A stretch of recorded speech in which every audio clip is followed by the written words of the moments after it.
नमस्कार। कार्यक्रम आवाज यहाँहरूको साथमा छ। कोभिड-19 का कारण अन्य क्षेत्रमा जस्तै नेपालको एकमात्र त्रिभुवन विश्वविद्यालय पनि अछुतो रहन सकेन। त्यहाँको पठन पाठन नै एक किसिमले भन्ने हो भने प्रभावित भयो। अहिले लकडाउन खोलिसकेको अवस्था छ। त यस्तो अवस्थामा त्रिभुवन विश्वविद्यालय अब कसरी अगाडि बढ्छ र यस बीचमा त्रिभुवन विश्वविद्यालयले खास गरी शैक्षिक क्यालेन्डर सुधारको निम्ति कस्तो किसिमको कामहरू अघि सारेको छ, यिनै सन्दर्भमा कुराकानी गर्न कार्यक्रम आवाजको साथमा त्रिभुवन विश्वविद्यालयका उपकुलपति प्राध्यापक डाक्टर धर्मकान्त बास्कोटा कार्यक्रमको साथमा हुनुहुन्छ। डाक्टर साहब, कार्यक्रममा यहाँलाई स्वागत छ। धन्यवाद। अहिले लामो लकडाउन, कोभिड-19 को संक्रमण आदि इत्यादिले गर्दा सबै क्षेत्र जस्तै एकमात्र एउटा प्राज्ञिक निकाय त्रिभुवन विश्वविद्यालय पनि प्रभावित रह्यो। अहिले चाहिँ यो सुचारू भएको हो के छ? पूर्णवत अथवा पूर्ववत अवस्थामा सञ्चालन भइसकेको हो? निश्चय पनि विश्व कोरोनाबाट आक्रान्त भएको बेला, हाम्रो छिमेकी मुलुक आक्रान्त भएको बेला, नेपालले आक्रान्त भएको बेला विश्वविद्यालय अछुतो रहन सक्दैन। 11 गतेदेखि लकडाउन सुरु भयो, तर हामीले 6 गतेदेखि नै, चैत्र 6 गतेदेखि नै पठन पाठन र हाम्रा भइराखेका परीक्षाहरू सम्पूर्ण स्थगित गर्नु पर्यो। किनभने यो लकडाउन कहिलेसम्म जान्छ भन्ने कसैले प्रेडिक्ट गर्ने कुरा भएन। त्यसैले त्यसलाई चाहिँ सम्बोधन गर्न हाम्रा विद्यार्थीहरू त दूर दराज सातै प्रदेशबाट आएका छन्। अलिकति घर जाने समय पनि चाहियो भनेर हामीले 6 गतेदेखि यो सबै पठन पाठन परीक्षाहरू स्थगित गरेको अवस्था थियो। तर त्यसमा के भयो भनेदेखि यो जब हामीले 1-2 हप्ता बितेर गयो, अब सङ्क्रमणहरू क्रमशः बढ्न थालेपछि चाहिँ अब यो लामो समयसम्म जान्छ जस्तो लाग्यो। विद्यार्थी र शिक्षकहरूको बिचमा सम्पर्क भएन लामो समयसम्म भनेदेखि विद्यार्थीहरूको पठन पाठनमा निश्चय पनि आघात पुग्छ, अवरुद्ध हुन्छ। त्यसले गर्दा वैकल्पिक विधि के हुनसक्छ भनेर हामीले त्यसको खोजी गऱ्यौँ र संसारमा प्रचलित एउटा विधि छ, अनलाइन विधि। त्यसको माध्यमबाट हामीले पठन पाठन सुरु गर्नुपर्ने अवस्था आयो। सब पूर्वाधार त्रिभुवन विश्वविद्यालयमा थिएन। सबै क्याम्पस, आङ्गिक क्याम्पसहरूमा त्यो पूर्वाधार थिएन। जहाँ जहाँ पूर्वाधार छ त्यहाँबाट सुरु गरिहालौँ भन्ने हिसाबले हामी गयौँ। फेरि यो विधिबाट पठन पाठन गर्नु, यो विधिबाट परीक्षा गर्नुपर्छ भन्ने हाम्रो ऐन नियममा पनि उल्लेख नभएको हुँदा एउटा कानुनी व्यवधान पनि थियो। त्यो कानुनी व्यवधानलाई पनि हाम्रो एकाडेमिक काउन्सिलबाट त्यसलाई चाहिँ हल गर्दै गयौँ र जसको जुन अवस्थामा छ त्यसलाई अपग्रेड गरेर अगाडि बढौँ भन्ने स्थिति राख्यो। र यसै बिचमा एनरेन भन्ने एउटा संस्था छ, उहाँहरूसँग हामीले सम्पर्क गऱ्यौँ र उहाँहरूले त्रिभुवन विश्वविद्यालयको लागि निःशुल्क रूपमा 175वटा लाइसेन्स हामीलाई जुमको लाइसेन्स फ्री दिनुभयो। त्यो फ्री पाएपछि हामीले इमिडिएट हामीहरूका टिचर्सहरूलाई हाम्रो टेक्निकल टिमले कतिपयलाई तालिम गर्दै गयो। किनभने अनलाइन विधिबाट क्लास लिनु पनि त्यति सहज थिएन, उपकरण भौतिक पूर्वाधारहरू पनि त्यति थिएन। भएको ठाउँमा पनि यो प्रविधि मैत्री शिक्षकहरू नभएको ठाउँमा त अलिक गाह्रो हुन्छ भन्ने पहिले हामीहरूको फोकस। जहाँ भौतिक पूर्वाधार छैन त्यहाँ त्यो पनि निर्माण गर्नेतिर अगाडि बढ्नुहोस् भनेर त्यो निर्देश गऱ्यौँ भनेदेखि यता टिचरहरूलाई पनि हामीले क्रमशः तालिम दिँदै यो विधिबाट अगाडि बढ्नुहोस् भन्यौँ। त्यही बिचमा चाहिँ हामीले फेरि माइक्रोसफ्ट टिम को प्रविधि चाहिँ यो बढी प्रचलनमा आएको विश्वमा भनेपछि त्यहाँ हामीले सम्झौता गऱ्यौँ। 5 लाख इमेल आइडी बनाउनु पर्ने सबै शिक्षक, विद्यार्थी, कर्मचारीको भनेपछि त्यो काम हामीले त्यसपछि सुरु गऱ्यौँ। र त्यो अहिले लगभग हामीहरूको टिचर्स र कर्मचारीको चाहिँ सकिसकेको अवस्था छ र विद्यार्थीहरूको पनि करिब हामीहरूको 1 लाखको हाराहारीमा हामीले इमेल आइडी बाँडिसक्यो विद्यार्थीहरूलाई। अब परीक्षाको हकमा त्यसैले अनलाइन क्लास जहाँ विद्यार्थीहरू हामीले ट्रेस गर्न सक्यौँ, पहिचान गर्न सक्यौँ, त्यहाँ यो विधिबाट अब यसरी क्लास भइराखेको छ भनेर गऱ्यौँ, समाहित गऱ्यौँ। तर हामीहरूलाई अहिले सबैभन्दा अप्ठ्यारो के छ भने कतिपय विद्यार्थीहरू कहाँ छन् भने ट्रेसै हुन सकेन। एउटा त्यो छ। ट्रेस भएको ठाउँमा इन्टरनेट छैन, अर्को समस्या। इन्टरनेट पनि छ, ट्रेस पनि भयो, कतिपय छ त्यो औजार उपकरण छैन, त्यो अर्को समस्या। र चौथो समस्या अलिकति होइन, म त यो अनलाइन भन्दा मलाई त पुरानै मनपर्छ भन्ने एउटा मानसिकता त्यो पनि छ। कतिपय ठाउँमा अघि मैले भने शिक्षकहरू पनि त्यति भनौँ मोटिभेसन उहाँहरूलाई पनि भएन, यो नयाँ विधि कहिल्यै कम्प्युटर नचलाएको भन्ने अलिकति मोटिभेसन नभएको। तर लगभग हामीले अहिले 4000 शिक्षकहरूलाई तालिम दिइसकेको अवस्थामा पठन पाठनको पाठ चाहिँ सम्भव भएसम्म हाम्रो अगाडि बढेर गएको छ। तर परीक्षाको हकमा चाहिँ परीक्षाको विधि चाहिँ अलिक जटिल हुन्छ, त्यसका छुट्टै प्रावधानहरू छन्। हाम्रा विषयवस्तु पनि यति धेरै खालका छन् कि एउटा एप्स बनाएर मात्रै हुँदैन, कयौँ बनाउनु पर्ने हुन्छ। त्यसैले गर्दा फेरि त्यो पनि प्रविधि मैत्री सबै भयो भने मात्रै सम्भव हुन्छ। त्यसैले हामीले अब भदौको दोस्रो साता उता चाहिँ अब परीक्षा लकडाउन खोलेको अवस्थामा चाहिँ परीक्षा अगाडि बढ्छ है भन्ने हिसाबले सूचना हामीले सम्प्रेषण गरेका छ।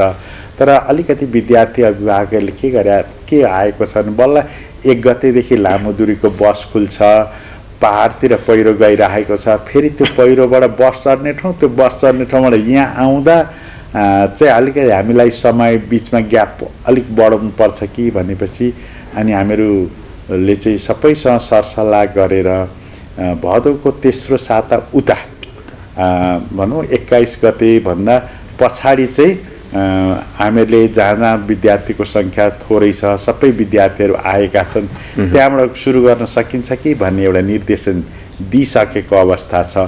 तर यो ठ्याक्कै चाहिँ हामी किन भन्न सक्दैनौँ भने अब 1 गतेदेखि लामो दूरीका बस सञ्चालनमा आइसकेपछि कोरोनाको स्थिति चाहिँ के हुन्छ, त्यो वात्तै बढेर गयो, भोलि लकडाउनको अवस्था आयो भने फेरि हामी पुरानो स्थितिमा फर्किनु पर्ने हुन्छ।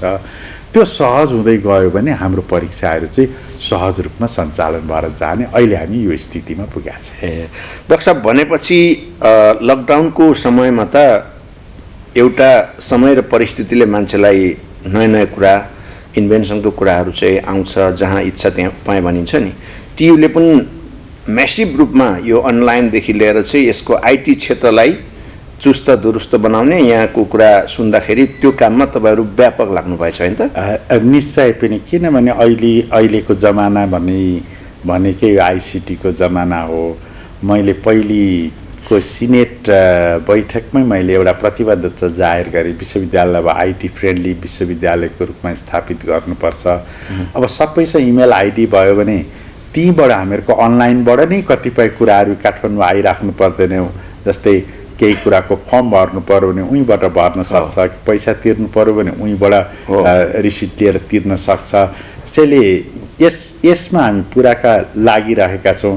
कोही विद्यार्थीलाई कुनै पुस्तक आफ्नो ठाउँमा पाएन भने हाम्रो सेन्ट्रल लाइब्रेरी छ, त्यसलाई इलेक्ट्रोनिक भर्सनमा कन्भर्ट गरेर त्यो इमेल आइडीमा हालिदियो भने त उसले जहाँबाट पनि एक्सेस पाउँछ। त्यसको सुरुवात गरेका छौँ हामी। सफ्टवेयर किन्ने एउटा प्रोसेसमा छौँ। त्यो सफ्टवेयर किनिसकेपछि जतिको इमेल आइडी छ त्यो हाम्रो सेन्ट्रल लाइब्रेरीलाई त्यो इमेल आइडीमा जोडिदिन्छौँ एउटा। अनि अन्तर्राष्ट्रिय क्षेत्रबाट पनि कतिपय विश्वविद्यालयले हाम्रो विश्वविद्यालय निःशुल्क रूपमा केही सामग्रीहरू वितरण गर्ने गर्छ।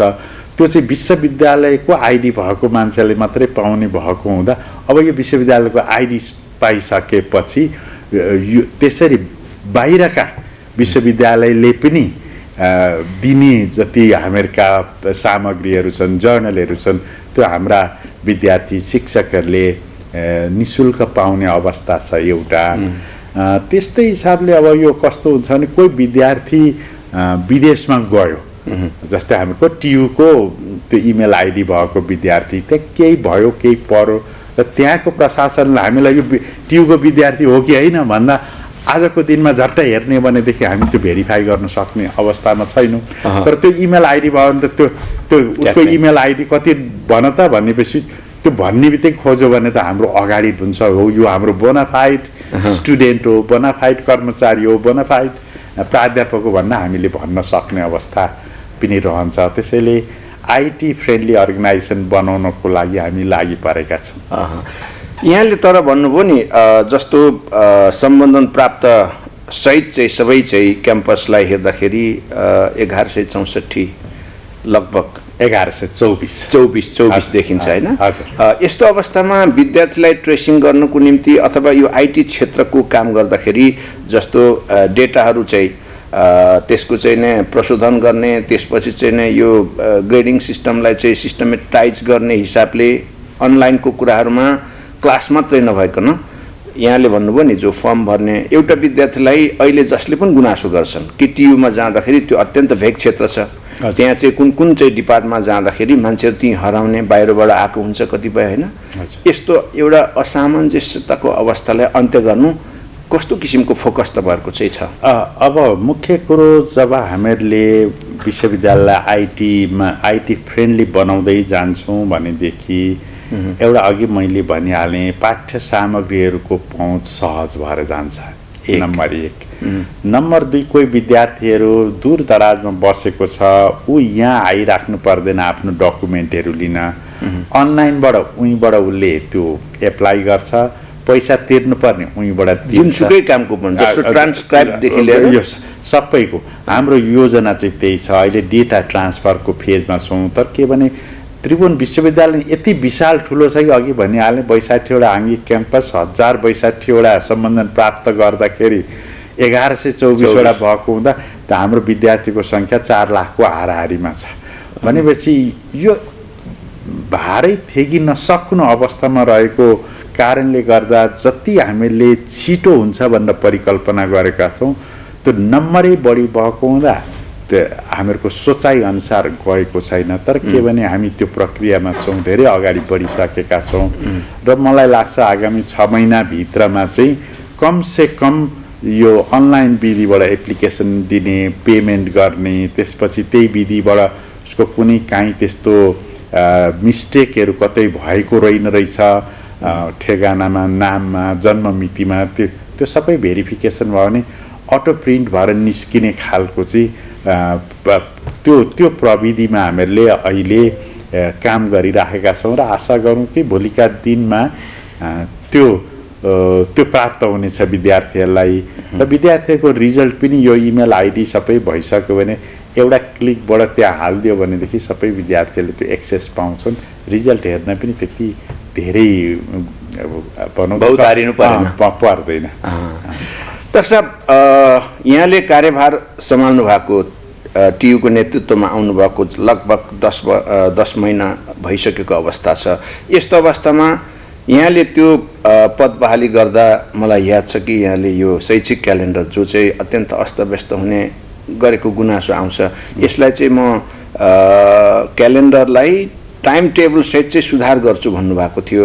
हुन त अहिले यो असहज स्थिति पनि देशमा विद्यमान आयो यहाँकै कार्यकालमा होइन। यस्तो अवस्थाको बावजुद पनि अहिले भन्नुभयो अब भदौको 3rd विकसम्ममा हामी त्यो इन्फर्म गर्छौँ भन्नुभएको छ। यसलाई चाहिँ अझ सिस्टमेटाइज गर्नुको निम्ति टाइम टेबल बााउन्ड चाहिँ कसरी बनाउनु भएको छ? यो हाम्रो एकाडेमिक क्यालेन्डर अहिलेसम्म निहालेर हेऱ्यो भने अलिक फ्लेक्सिबल खालकै छ। यो विगत भनौँ 72 सालको भूकम्पले गर्दा हाम्रो एकाडेमिक क्यालेन्डर एकचोटि त्यसै अलिकति फ्लेक्सिबल हुँदा झन्झट पिछत भएको अवस्था रह्यो। त्यसलाई बल्ल बल्ल 4 वर्ष, किनभने 4 वर्ष कोर्स हुन्छ हाम्रो ग्रेजुएसन कोर्स, त 4 वर्षको कोर्स हुन्छ, मास्टर्स हाम्रो 2 वर्षको हुन्छ। त्यो एउटा डिस्टर्ब भयो भने 4 वर्षसम्म डिस्टर्ब भएर जान्छ। त्यसैले बल्ल बल्ल त्यो मेकअप भएर अगाडि बढ्ने अवस्थामा हामी पुगेका थियौँ।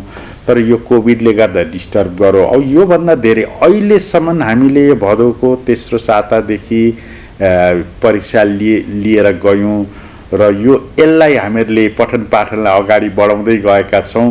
जति छुटेका छन् तिनीहरूलाई पनि 2 शिफ्ट 3 शिफ्ट गरेर छिटो गर्न सक्यौँ भने बढीमा हामीहरूको 2 महिना जति क्षति होला, नभएदेखि अर्को वर्षदेखि हामी त्यसलाई चाहिँ मेकअप गर्न सक्छौँ। र हाम्रो योजना के छ भने सबै डिन अफिसहरूसँग एकचोटि समन्वय गरिसकेका छौँ कि भोलिका दिनमा हामीले निश्चित एउटा एकाडेमिक क्यालेन्डरको रुटिन नै डिस्प्ले गर्छौँ कि यो महिनाको यो हप्तामा एप्लिकेसन खुल्छ, यति भित्रमा एप्लिकेसन बुझाइसक्नुपर्ने, यो हप्तामा गएर उसको इन्ट्रान्स एक्जाम हुन्छ, यो हप्तामा गएर उसले एडमिसन गरिसक्नुपर्छ, यो हप्तामा उसको क्लास सुरु हुन्छ, यो पछि गएर उसको इन्टर्नल एसेसमेन्ट हुन्छ, यति पछाडि गएर उसको फाइनल एक्जाम हुन्छ भनेपछि फर्म भर्दा नि उसले उसको जाँच निस्किने चाहिँ कहिले हुन्छ समय थाहा पाउँछ भनेर थाहा पाउनु पर्ने हाम्रो परिकल्पना त्यो छ। अब यसमा शिक्षकहरूको भूमिका र विद्यार्थीहरूको भूमिका, सहयोगको रूपमा यसलाई सपोर्ट गर्ने कर्मचारीको भूमिका, यो तीनटै मिलेको अवस्थामा यो सम्भव हुन्छ।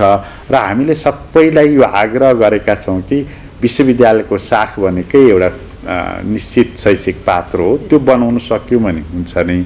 अब भोलिका दिनमा टिचरहरूले पनि क्लास भए उहाँलाई दिएको क्लास समयमै सकिदिनु भयो भने विद्यार्थीले मेरो जाँच पछाडि धकेलिदियो भन्ने कुरो भएन। अब शिक्षकहरूबाट क्लासै लिन अलिकति ढिला सुस्ती भयो भने त्यसले विद्यार्थीलाई असर पार्छ। विद्यार्थीले के भन्छन् भने हामीहरूको कोर्सै सकिएको छैन, सार्दिउँ भन्छन्। त्यो सार्दै गयो भनेदेखि अहिलेको जुन यो परिपाटी छ त्यसले गर्दाखेरि पनि हो यो एकाडेमिक क्यालेन्डरलाई अलिकति अस्तव्यस्त बनाएको। भोलिका दिनमा हामी सबै शिक्षकहरूलाई आग्रह गर्छौँ, मोटिभेसन गर्छौँ कि तपाईँहरूले यो काम चाहिँ समयमै गरिदिनु पर्यो। विद्यार्थीहरूलाई पनि आग्रह गर्छौँ कोर्स सकिएपछि जाँचमा बस्नु पर्यो। त्यसपछि अनि परीक्षाको रिजल्ट निक्लिने पनि धेरै ठुलो सङ्ख्या भएको हुँदा हाम्रो अलिकति ढिलो छ, त्यहाँ पनि हामी टाइम टेबल नै बनाउँछौँ कि यो परीक्षाको कापी कति दिनभित्र कलेक्सन गर्ने, कति पछि त्यसलाई इमिडिएट डिस्प्याच गर्ने, कतिभित्र लिइसक्नुपर्ने, फलोअप कसरी गर्नुपर्ने, टेबुलेसन गरेर रिजल्ट कतिभित्रमा निकालिसक्नुपर्ने भन्ने चाहिँ त्यो त्यहाँ पनि हामी एउटा टाइम टेबलका साथ अगाडि बढ्ने योजनामा छौँ। अब यसमा चाहिँ निश्चय पनि हामीले जतिसुकै योजना बनायो भने कापी जाँच्ने शिक्षकहरूले समयमा जाँच दिनु भएन भने फेरि त्यहाँ पनि समस्या आउने हुन्छ। त्यस्तामा चाहिँ अलिकति घचघच्याउनको लागि बरु 2 दिनमा चाहिँ लु तपाईँको कापी आइपुगेन भनेर हामीले सम्झाउने, उहाँहरूलाई अलिकति प्रेसर दिने, त्यो खालको गर्ने योजना हामीले बनाएका छौँ। आशा छ सबैले सहयोग गर्नुहुनेछ यस्तो काममा। यो सबैको लागि फाइदा हुने काम हो। विश्वविद्यालय कुनै व्यक्ति विशेषको होइन, त्यो देशकै एउटा गहनाको रूपमा हो। सारा दक्ष जनशक्ति प्रडक्सन गर्ने भोलिका राजनीतिज्ञ, प्रशासक, सञ्चारकर्मीदेखि सारा कुराहरू उत्पादन गर्ने थलो त्यो भएको हुँदा मलाई जहाँसम्म लाग्छ सबैले यसमा सहयोग गर्नुहुनेछ। डाक्टर साहब, यहाँले यो मोटिभेसन बिना कुनै पनि प्राज्ञिक निकाय होस् अथवा कुनै पनि इन्स्टिट्युट राम्रो ढङ्गले चल्दैन भन्नुभयो होइन। त्यहाँको टिचर्सहरूको जो चाहिँ नि ट्युमा आबद्ध हुनुहुन्छ, प्राध्यापकहरू, शिक्षकहरू होइन, उहाँहरूको मोटिभेसनको कुरालाई अथवा त्यहाँ चाहिँ नि विद्यार्थीहरूको एउटा धेरै ठुल्ठुला सङ्गठनहरू पनि छन् होइन, त्यसको चुनावको कुराहरू आउँछ। यसले चाहिँ अहिले तपाईँको विचारमा कतिको चाहिँ यो प्राज्ञिक निकायलाई चाहिँ यसले असर पारेको छ र उत्प्रेरणाको हिसाबमा के भइरहेको छ? विद्यार्थीहरूले नै यो शिक्षकहरूलाई काम गर्न त्यति डिस्टर्ब गरेको अवस्था होइन। हुनसक्छ हामीहरूको विगत 10 वर्षदेखि कतिपय ठाउँमा चुनाव नभएको अवस्था छ, यो साँचो कुरो हो। तर के भने विद्यार्थीहरूले शिक्षकहरूलाई डिस्टर्ब गरेर नै क्लास नभएको अवस्था छैन। तर एउटा मैले भन्नै पर्छ, जुन संस्थाको मैले नेतृत्व लिएको छु, शिक्षकहरूलाई मोटिभेसनको चाहिँ अवस्था ज्यादै न्यून छ, आकर्षण छैन। किनभने ऊ जहिले एन्ट्री हुन्छ एउटा त्यसपछि उसले काम गर्दै जान्छ, उसलाई तालिम बिचबिचमा चाहिन्छ। किनभने करिकुलम भनेको परिवर्तनशील हो, त्यो परिवर्तनशील करिकुलमलाई एड्रेस गर्ने सिकाउने मान्छे आफै पनि परिवर्तनशील भएर जानु पर्यो। त्यो परिवर्तन हुनको लागि उसलाई तालिम चाहिन्छ। त्यो तालिमको व्यवस्था हामीले गर्न सकेका छैनौँ। उसलाई उच्च शिक्षाको अवसर दिनुपर्छ, त्यो हामीले एकदमै न्यून मान्छेहरूलाई मात्रै दिन सकेका छौँ। शिक्षकहरूलाई अधिकांशले उच्च शिक्षाको अवसर पिएचडी गर्ने अथवा एमफिल गर्ने त्यो अवसर प्राप्त नभएको छ। त्यसले गर्दा मोटिभेसन अलिकति कम छ। स्यालेरीकै हिसाबले गर्ने भने पनि त्यति आकर्षण छैन। हाम्रा छिमेकी मुलुकहरूको कम्पेयर गर्ने भने त एकदमै कम छ। अर्को कुरो शिक्षकहरूको काम भनेको हामीले बुझेको के मात्रै छ भनेदेखि शिक्षकको काम पढाउने भन्ने हो, तर अन्तर्राष्ट्रिय जगतमा शिक्षकको काम पढाउने भन्यो भने त्यो 50% मात्रै हुन्छ। उसको त रिसर्च गर्ने, रिसर्चपछि अनुसन्धान के यो इनोभेसन गर्ने, आविष्कार गर्ने, अनि त्यसपछि त्यसको आधारमा सरकारलाई जे चाहिएको छ त्यसमा रिसर्च गरेर त्यो कुरा दिने र सरकारले त्यो हिसाबले नीति निर्माण गर्दै जाने, जसले गर्दा भोलि देश विकासमा ठुलो एउटा योगदान पुगोस् भन्ने। अब त्यो अनुसन्धानको पार्ट चाहिँ हाम्रो क्षेत्रमा ज्यादै अलमोस्ट छैन भन्दा हुन्छ, जसले आफ्नो हिसाबले आफ्नो व्यक्तिगत हिसाबले लिएर आए कतिपयले गरिरहेका छन्, कतिपयलाई अनुसन्धानमा एकदम सोख छ, गर्ने लागि पर्नुहुन्छ, त्यो अपर्च्युनिटी पाएको अवस्था छैन। हामीले पनि उहाँहरूलाई रिसर्च ग्रान्ट भनेर दिन सकेको अवस्था छैन। त्यसैले मैले त्यहाँ गइसकेपछि एउटा आग्रह के गरिरहेको छु भने शिक्षकहरूलाई जति रिसर्चमा हामीले इन्भल्भ गराउन सक्यौँ भोलिका दिनमा त्यति नै यो युनिभर्सिटी देशको लागि हितकर हुन्छ भनेर नेपाल सरकारका विभिन्न मन्त्रालयबाट हुने जति रिसर्चहरू हुन् त्यो चाहिँ अब त्रिभुवन विश्वविद्यालयका हामीहरूको त सबै खालका विज्ञहरू त्यही हुनुहुन्छ।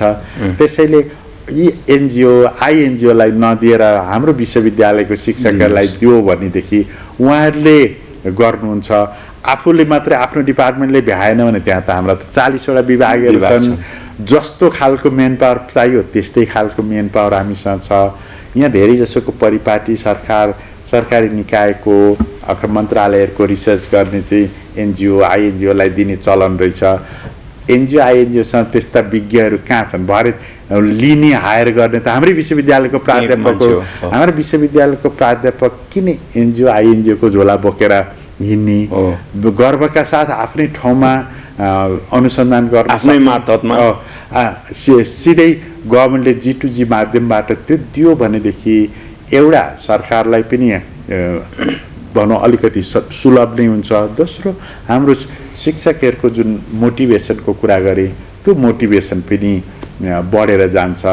दुर्भाग्य के भन्नुपर्छ मैले भन्दाखेरि त्रिभुवन विश्वविद्यालय चाहिँ पब्लिक फन्डेड युनिभर्सिटी हो, तर हाम्रो ऐनमा चाहिँ शिक्षकलाई दिने पेन्सन रिटायर भइसकेपछि त्यसको व्यवस्था सरकारले गर्छ भन्ने पहिले भएको प्रावधानलाई पनि 49 साल कि 50 सालदेखि हटाएको अवस्था भनेपछि त्यसले गर्दा शिक्षकहरूलाई अझ भोलिका दिनमा म रिटायर भइसकेपछि मेरो भविष्य के भन्ने हुन त हामीले जसोतसो हामीले आन्तरिक स्रोत जुटाएर अहिलेसम्म दिइरहेको अवस्था छ। त्यो जिम्मा त पक्कै पनि सरकारले लिनुपर्ने हो। हामी यसमा कुरा पनि अगाडि बढाइरहेका छौँ। त्यही सारा स्कुलको पहिले प्राथमिक विद्यालयदेखि माध्यमिक विद्यालयसम्म शिक्षकहरूको स्थिति त्यस्तै थियो, अझ हाम्रोभन्दा गए गुज्रेको थियो। अहिले सबै शिक्षकहरूको स्थिति यसमा सुध्रेर आयो भने विश्वविद्यालयको चाहिँ नआएको अवस्था छ र आशा गरौँ भोलिका दिनमा सरकारले यो हाम्रा शिक्षकहरूको पिरमार्कालाई बुझेर त्यो एड्रेस गरिदिने बित्तिकै त्यो पनि एउटा मोटिभेसनको फ्याक्टर हुन्छ। विशाब अब हामी कार्यक्रम अन्त्यतिर आइपुगेका छौँ। यहाँले एउटा म टिम स्पिरिटमा काम गर्छु, अर्को यो कुनै प्रकारको भागभन्डामा म विश्वास गर्दिनँ, त्यो ढङ्गले चाहिँ मेरो कामलाई चाहिँ सेन्ट्रिक गरेर अगाडि बढ्छु भन्नुभएको थियो। अहिले टियुको कतिपय ठाउँमा चाहिँ तालचाको कुरा पनि सुनिन्छ। यो के कारणले र सम्बद्ध पक्षलाई यहाँ चाहिँ यो कार्यक्रम मार्फत छोटकारीमा के भन्न चाहनुहुन्छ? यो के भयो भनेदेखि पहिले राजनीतिक परिवर्तनको लागि विभिन्न राजनीतिक दलले त्यो परिवर्तनको लागि विश्वविद्यालयले प्रयोग गरेको अवस्था रह्यो। परिवर्तन त भयो तर त्यो तुस चाहिँ त्यहाँ रहिरहेको। त्यसैले त्यो भागभन्डाहरू चल्दै गयो 46 साल पछाडि भनौँ। त्यसैले हामीले अब सुधारतिर जान्छ, भागभन्डालाई अन्त गर्छौँ भन्दा आजको भोलि नै चाहिँ नसकेला। तर के भने हामी त्यो उन्मुखतिर चाहिँ गइसकेका छौँ। अब त्यो उन्मुखतिर जाँदाखेरि कतिपय मान्छे भागभन्डाको आधारमा पाउँछु भनेर बसिरहेको मान्छेले नपाउन सक्दा त्यसको गुनासो बढ्नु स्वाभाविकै हो। फेरि हाम्रो बानी पनि के भएछ भने यो एक पक्षको होइन, सबै पक्षको के बानी बसेछ भनेदेखि आफ्नो पक्षको मान्छे गयो भने त्यो एकाडेमिक एकदम विज्ञ गयो भने अर्को पक्षको मान्छे गयो भने त्यो त पार्टीको कार्यकर्ता भनिदिने त्यो बानी पनि हाम्रो बिग्रेको अवस्था आयो। अब यो बानी हाम्रो सोचाइ सबैमा सुधार ल्याउँदै गर्नुपर्छ, एक दिनमा सकिँदैन। त्यसैले कतिपय साथीहरूको यसमा चित्त दुखेको होला। म त के भन्छु भनेदेखि कसैलाई चित्त दुखेको छ भने विश्वविद्यालय नेतृत्व जहिले पनि सहकार्य गर्न तयार छ, वार्ता गरेर समस्या समाधान गर्न तयार छ। जहिले पनि विश्वविद्यालयको ढोका खुला छ। त्यसमा भनौँ उहाँहरूले मागे जति हामी दिन नसकौँला, एउटा पाटो त्यो हुनसक्छ, अथवा उहाँहरूले पनि मागे जति पाउन नसकेला भन्ने पनि होला, अलिक धेर मागेको पनि होला, तर एउटा मिलन बिन्दु त बिचमा हुन्छ नि। त्यसैले त्यो मिलन बिन्दु आउँछ भन्ने सोचका साथ हामी अघि बढ्यौँ भने यसमा समस्या आउँदैन। त्यो पहल हामीहरूको जारी छ। त्यसैले यो एनटिभी मार्फत म हाम्रा सम्बन्धित पक्ष जसले यो तालाको लागि ताला लगाएर मागेर प्रस्तुत गर्नुभएको छ, जहिले पनि विश्वविद्यालय उदार छ, यसको लागि सहकार्य गर्न तयार छ र भनौँ मागहरूलाई सक्ने मागलाई सम्बोधन गर्न र विश्वविद्यालयको उन्नतिको लागि ती मागहरूलाई एड्रेस गर्न जहिले पनि तत्पर छ भन्ने म आह्वान गर्न चाहन्छु। उपकुलपतिज्यू कार्यक्रममा आइदिनु भयो, आफ्नो व्यस्त समयको बावजुद पनि महत्त्वपूर्ण विचारहरू राखिदिनु भयो। यसको लागि नेपाल टेलिभिजनको तर्फबाट यहाँलाई धेरै धेरै धन्यवाद छ। धन्यवाद। तपाईँले पनि मेरो विश्वविद्यालयको अहिलेसम्म भए गरेका कामहरूको एउटा आम जनता अथवा उपभोक्ता समूह या बुद्धिजीवी समूहहरूको बिचमा पुर्याउने जुन मौका दिनुभयो त्यसको लागि विश्वविद्यालयको तर्फबाट नेपाल टेलिभिजनलाई र तपाईँलाई म हार्दिक धन्यवाद ज्ञापन गर्दछु। विभिन्न व्यक्तित्व र क्षेत्रलाई जोड्ने कार्यक्रम आवाज अहिलेलाई यति नै। हामी आगे चाहन्छौँ। नमस्कार।